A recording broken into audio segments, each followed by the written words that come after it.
Camera on, Facebook লাইভে হঠাৎ হাজির জনপ্রিয় অভিনেত্রী তাসনিয়া ফারিন। চোখ লাল, কণ্ঠ কাঁপছে। হাজার হাজার দর্শক যুক্ত হচ্ছেন প্রতি সেকেন্ডে।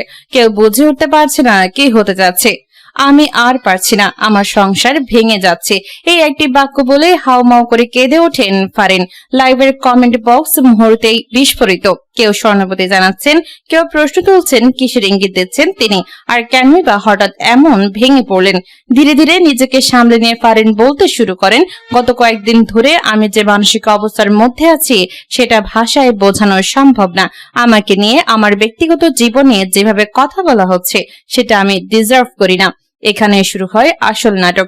ফারিন সরাসরি কোনো নাম না নিলেও তার কথার ইঙ্গিতে স্পষ্টভাবে ঘুরে যায় সাম্প্রতিক ভাইরাল হওয়া সেই ঘটনাটির দিকে, যেখানে একটি সিনেমার প্রিমিয়ারে এক শীর্ষ নায়কের আচরণ নিয়ে শুরু হয়েছে তুমুল বিতর্ক। লাইভে ফারিন বলেন, একটা প্রফেশনাল জায়গায় আমরা কাজ করি, সেখানে সম্মানটাই সবচেয়ে বড় জিনিস। কিন্তু যদি সেই জায়গাতেই কেউ অস্বস্তি তৈরি করে তাহলে সেটা কি মেনে নেওয়া যায়? এই বক্তব্যের পরে দর্শকদের মধ্যে নতুন করে উত্তেজনা ছড়ায়। অনেকেই মনে করছেন তিনি সেই বহুল আলোচিত ঘটনাটির দিকেই ইঙ্গিত করছেন, যেখানে তাকে প্রকাশ্যে অস্বস্তিকর পরিস্থিতির মুখোমুখি হতে দেখা গিয়েছিল।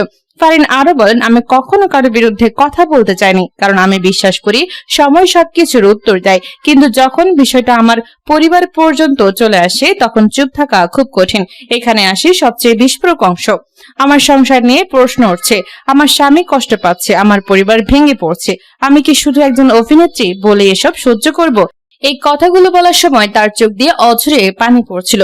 দর্শকদের অনেকেই তখন আবেগ আপ্লুত হয়ে পড়েন। লাইভে যুক্ত একজন ভক্ত লিখেছেন, আপু আপনি শক্ত থাকেন, আমরা আপনার পাশে আছি।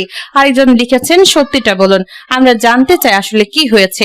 তবে ফারিন খুব কৌশলে পুরো বিষয়টি সরাসরি না বলে এড়িয়ে যান। তিনি বলেন, সবকিছু একদিন পরিষ্কার হবে। আমি শুধু চাই আমাকে আর আমার পরিবারকে একটু শান্তিতে থাকতে দিন। এই লাইভ শেষ হওয়ার পরে সোশ্যাল মিডিয়ায় শুরু হয় তোলপাড়। বিভিন্ন গ্রুপ, পেজ, ইউটিউব চ্যানেলে শুরু হয় বিশ্লেষণ।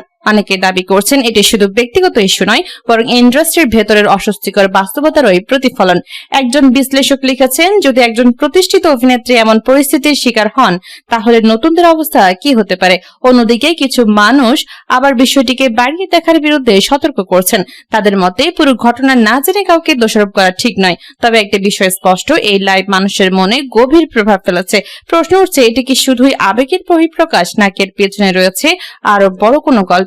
আরো একটি গুরুত্বপূর্ণ দিক হলো ফারিনের সংসার ভাঙার মন্তব্য। এটি কি শুধুই মানসিক চাপে বলা কথা, নাকি সত্যি তার ব্যক্তিগত জীবনে বড় কোনো সংকট চলছে? এ নিয়ে এখনো কোনো নিশ্চিত তথ্য নেই। তবে ঘনিষ্ঠ সূত্রগুলো বলছে সাম্প্রতিক ঘটনাগুলো তার পারিবারিক জীবনে চাপ সৃষ্টি করেছে। এই পুরো ঘটনায় সবচেয়ে বড় যে বিষয়টি সামনে এসেছে তা হলো শোবিজ জগতের গ্ল্যামারের আড়ালে থাকা চাপ, সম্পর্কের টানাপোড়েন এবং সম্মানের প্রশ্ন। লাইভের একদম শেষে ফারিন একটি কথা বলেন যা অনেকের মন ছুঁয়ে গেছে, আমরা যারা পর্দায় হাসি তার মানে এই না যে আমাদের জীবনে কষ্ট নেই। আমরা সংবিধানের সংশোধন চাই না, সংস্কার চাই। ডাক্তার শফিকুর রহমান। বাংলাদেশ জামায়াতে ইসলামের আমির ও জাতীয় সংসদের বিরোধী দলীয় নেতা ডাক্তার শফিকুর রহমান বলেছেন, আমরা সংবিধানের সংশোধন চাই না, সংস্কার চাই। আপনারা বলছেন সংবিধানে গণভোট নেই। আমাদের প্রশ্ন, এই দলটি যার হাতে জন্ম তার হাতেই বাংলাদেশের প্রথম গণভোট অনুষ্ঠিত হয়েছে। তখন কি সংবিধানে গণভোট নিয়ে কোনো সমস্যা হয়েছে? তখন যদি সেটি জায়েজ হয়ে থাকে তবে এখন নাজায়েজ হয় কিভাবে? জনগণের প্রয়োজনে গণভোট হচ্ছে কনস্টিটিউশনের উপরে সুপ্রিম অথরিটি রায়।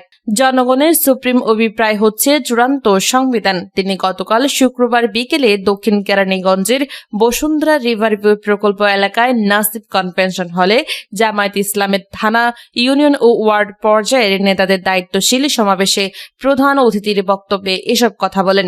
বাংলাদেশ জামায়াতে ইসলামী ঢাকা জেলার আমির ও কেন্দ্রীয় শুরা সদস্য মোহাম্মদ দেলোয়ার হোসাইনের সভাপতিত্বে অনুষ্ঠানের বিশেষ অতিথি ছিলেন মোহাম্মদ সাইফুল ইসলাম মিলন এমপি, ঢাকা জেলার দক্ষিণ জামায়াতে ইসলামের আমির প্রিন্সিপাল শাহিনুর ইসলাম প্রমুখ। ডাক্তার শফিক আরো বলেন, 3টা গণভোটের ফল বাংলাদেশে বাস্তবায়ন হয়েছে। চতুর্থ গণভোটে যেখানে বিভিন্ন দল ছিল, মত ছিল সবাই যখন এক, শুধু তাই নয়, বিএনপির প্রতিনিধিরা বলছেন সংবিধানের সংস্কারের প্রস্তাবগুলো আইনগতভাবে বাস্তবায়ন করতে হলে গণভোটের প্রস্তাব দিচ্ছি।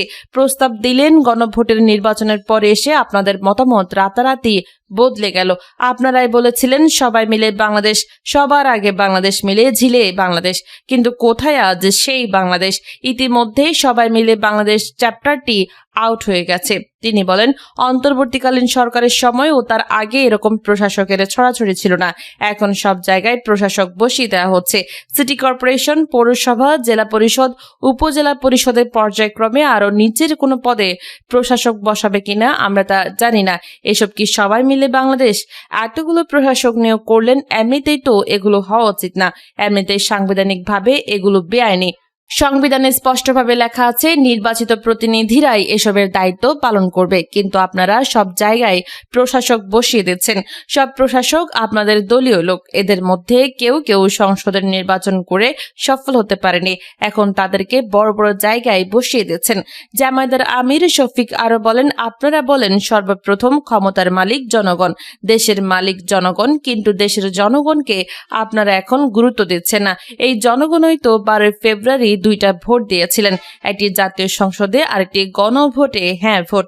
আপনারা ভিতরে ভিতরে না ছিলেন, কিন্তু প্রকাশ্যে আপনারা হ্যাঁ ভোটের কথা বলেছেন।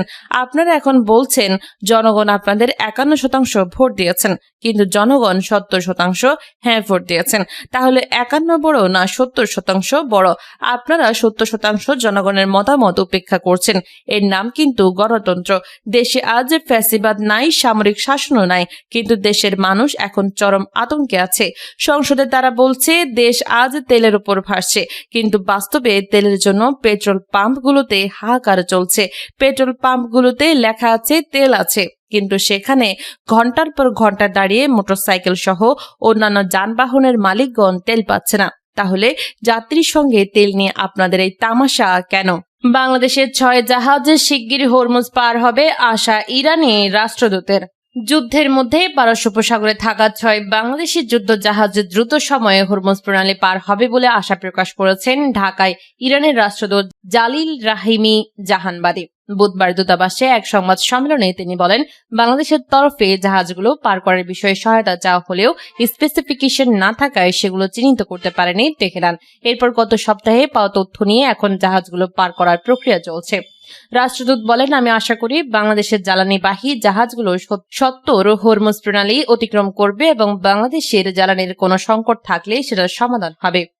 যুক্তরাষ্ট্র ও ইসরায়েল গত 28 ফেব্রুয়ারি ইরানে হামলা করার পর মধ্যপ্রাচ্যে যে যুদ্ধ শুরু হয়েছে তাতে অস্থির হয়ে উঠেছে জ্বালানি বাজার। জ্বালানি সরবরাহে গুরুত্বপূর্ণ নৌপথ ও হরমুজ প্রণালী কার্যত বন্ধ করে রেখেছে ইরান। তাদের দক্ষিণ এশিয়ার অনেক দেশেই তেল ও গ্যাসের সংকট দেখা দিয়েছে। বিশ্ব বাজারে তেল সরবরাহের 20% পরিবাহিত হয় হরমুজ প্রণালী দিয়ে। তীব্র বিমান হামলার মধ্যেও অনুমোদন ছাড়া কোনো জাহাজকে পারস্য উপসাগরে এই জলপথ অতিক্রম করতে দেয়নি তেহরান।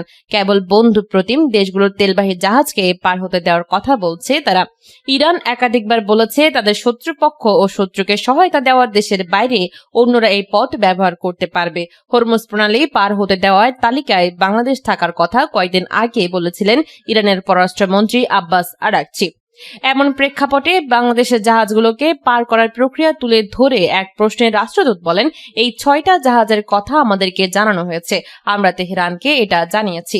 ইরানের জাতীয় নিরাপত্তার কাউন্সিল অনুমোদন দিয়েছে এবং এই জাহাজগুলোকে সহায়তা করার, কিন্তু এই জাহাজগুলো যে স্পেসিফিকেশন সেটা একদম পুঙ্খানুপুঙ্খভাবে আমাদের হাতে না আসার কারণে আমরা আইডেন্টিফাই করতে পারিনি। তিনি বলেন, আমরা বাংলাদেশ সরকারের কাছে পূর্ণাঙ্গ যে স্পেসিফিকেশন, জাহাজের যে নম্বর থাকে সেই নম্বর এবং কোন ধরনের জ্বালানি ব্যবহার করে কোন রুটে আছে সবগুলো আমরা চেয়েছিলাম, সেগুলো আমরা পেয়েছি। এটা নিয়ে কাজ চলছে। জাহাজের বিস্তারিত তথ্য গত সপ্তাহে হাতে পাওয়ার কথা জানিয়ে রাষ্ট্রদূত বলেন, এটা আমরা তেহরানে পাঠিয়েছি এবং কাজ চলছে। বাংলাদেশের এই জাহাজ চলাচলের ক্ষেত্রে কোনো সমস্যা নেই, এই ব্যাপারে আমরা সর্বাত্মক সহযোগিতা করব। বাংলাদেশ আমাদের বন্ধু, ভ্রাতৃত্বের বন্ধন আমাদের সাথে। আমাদের পররাষ্ট্রমন্ত্রী সম্প্রতি এই কথাটা বলেছেন, আপনারা দেখেছেন। তিনি বলেন, আমরা যতদিন আছি আমরা এটা কোনোদিন হতে দেব না যে এই অঞ্চলে আমাদের মুসলিম ভাইদের বিন্দুমাত্র কষ্ট ভোগ করতে হয়। তারপরেও যদি অনিচ্ছাকৃত কোনো অসুবিধা হয়ে যায় তাহলে আমরা আশা করি যে পরিস্থিতি বিরাজ করছে সেটা এই দেশের মানুষ বুঝবে। জালিল রাহিমি জাহানবাদী বলেন, বাংলাদেশিদের নিরাপদে ফেরানোর জন্য ধন্যবাদ জানিয়ে বুধবার ইরানের পররাষ্ট্রমন্ত্রীকে চিঠি দিয়েছেন বাংলাদেশের পররাষ্ট্রমন্ত্রী খলিলুর রহমান।